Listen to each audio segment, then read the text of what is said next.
Welcome back to your local campus coverage. I'm your host, Rebecca Evans, and you're watching KGSM-TV. We begin with a special moment of gratitude. On Tuesday, Missouri Western hosted a donor appreciation event honoring the generous members of the Missouri Western Foundation. Their contributions continue to make a big impact on campus. This includes the recent renovations in Potter Hall. A big thank you to all who support the continued growth of our campus. We have a special guest this week joining the show to answer some questions about the upcoming 2026 visit for the Hyer Learning Commission. Please give a warm welcome to Dr. Joel Hyer, Interim Provost at Missouri Western. So Dr. Hyer, welcome to the show. It's great to have you here. Thank you very much. Of course. Let's just start with some of the basics. So you're here to talk about the Hyer Learning Commission and why its visit is so important to Missouri Western. Can you tell us a little bit about who they are, what they're coming to do? You bet. The Hyer Learning Commission is one of 7 regional accrediting bodies across the United States. And the reason why it's important is that it's tied to what's called Title IV funding, which is federal work study for students, Pell Grants, federal loans, things like that. In order to have access to those types of funds, the university has to have a certain level of accreditation. And so we do that through the Hyer Learning Commission, HLC, which accredits universities between Arizona clear up to West Virginia. And so it takes a pretty significant portion of the United States. It's about 1,000 universities are accredited by the Hyer Learning Commission. Very interesting. Yes, I was going to say that's important for a lot of our students who receive financial aid. What kind of preparations so far has Missouri Western taken for this visit to occur? Well, you might find this interesting, Rebecca. The visit doesn't take place till Monday, October 5th and Tuesday, October 6th of 2026. And so it's about a year and a half off. But we've been in the midst of preparations for about the last 6 months, and we'll continue for the last 18. We have a group of about 22 individuals from across campus, various units, who are writing what's called an assurance argument. It's basically just a report verifying the quality of what we do here, and basically that everything we do rotates around student learning and student success. I think part of the value of starting out as early as we have has allowed us to reflect critically on things we're doing well and also on things we can do a little bit better and try to make some changes in the coming months before the arrival of this team. Perfect. I mean, is there anything specific that you can think of that'll help shape the future of Missouri Western through this process? You know, I think one of the things that we're working on in particular, and it is tied to accreditation, but it's also tied to, I think, our passion of becoming better at all we do. There's a group that focuses on persistence and retention and completion of students. And so we're looking at that with a critical eye. What are the things we're doing well, but what are the things that might be unintended barriers? What are some of the things that we're finding from students where they're struggling, and how can we facilitate greater success by making different changes, structural, process-wise, or in other ways to ensure that students are successful. That's something I think we do take very seriously here at the university, and I think as you work with faculty, it's pretty clear we want students to be successful. Perfect. Now, since this is happening in the next coming year, what can members of the campus community do to prepare for this visit? One thing you'll see this coming fall is there's going to be more informational meetings on what accreditation means, why it's important, how we can prepare. As you're aware, our mission is applied learning.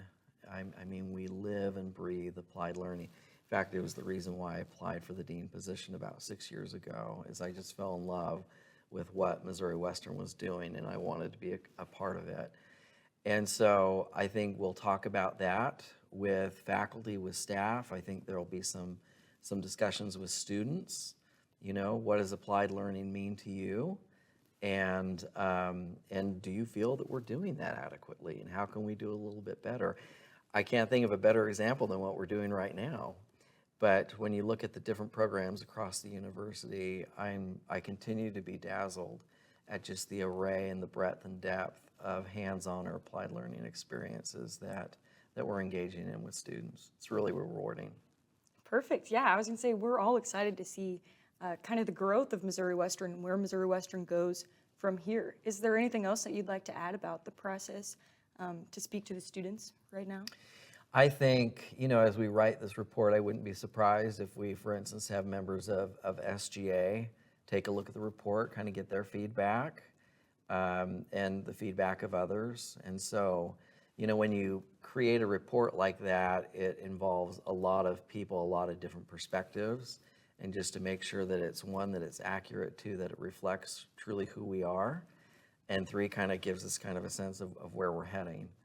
But it's really an opportunity for us to celebrate who we are and to showcase who we are. And so it's not something, I know some institutions approach accreditation with some sense of trepidation, but I think for us, we do so many things really well. In fact, back in 2021, when we had what was called a virtual site visit, the team lead who actually spoke to me on the phone afterward, he said, "I want you to know that Missouri Western scored a 98% on this visit. You really did a fantastic job as a university."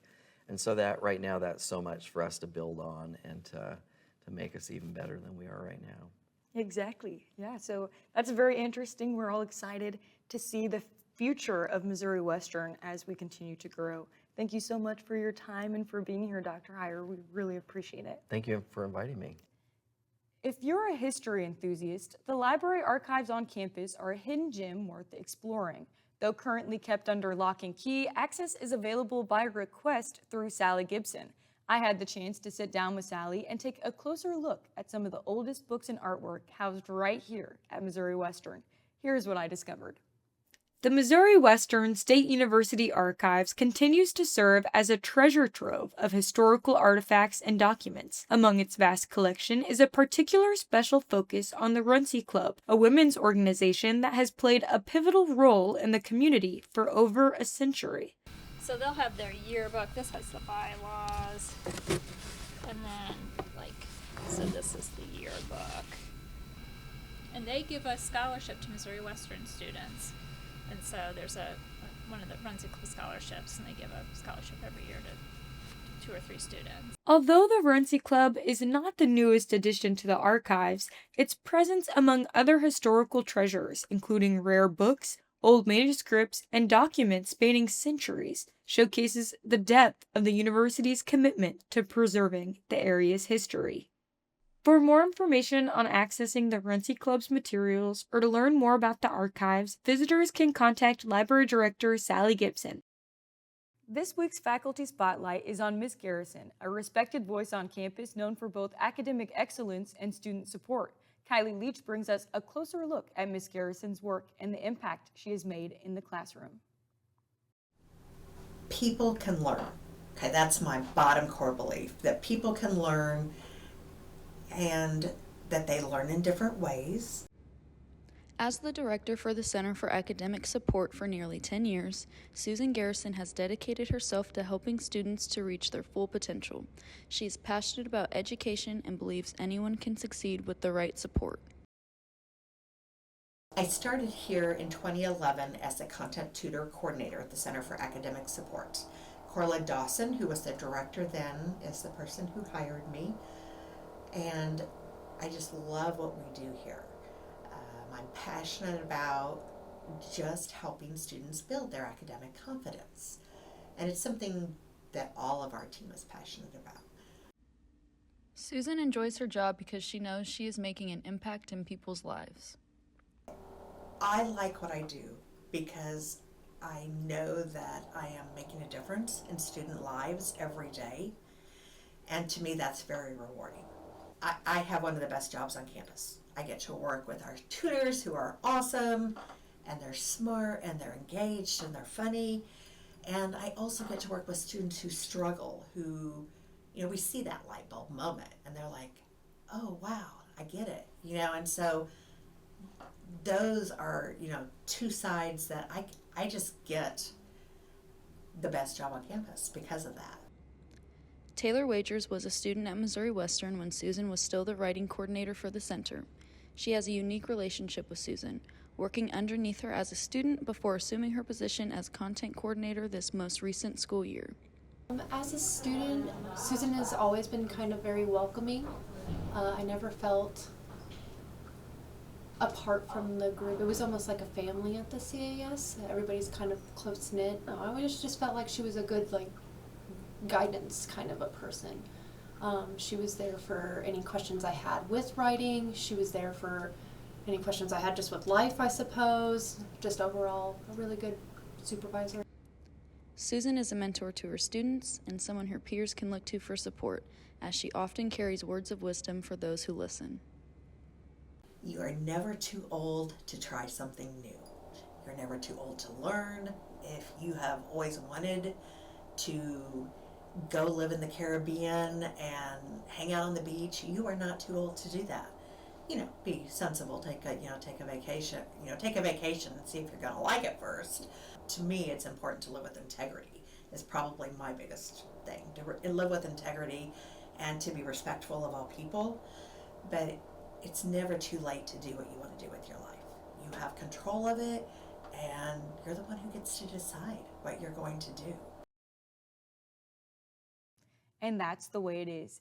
My name's Rebecca Evans, and you're watching KGSM-TV.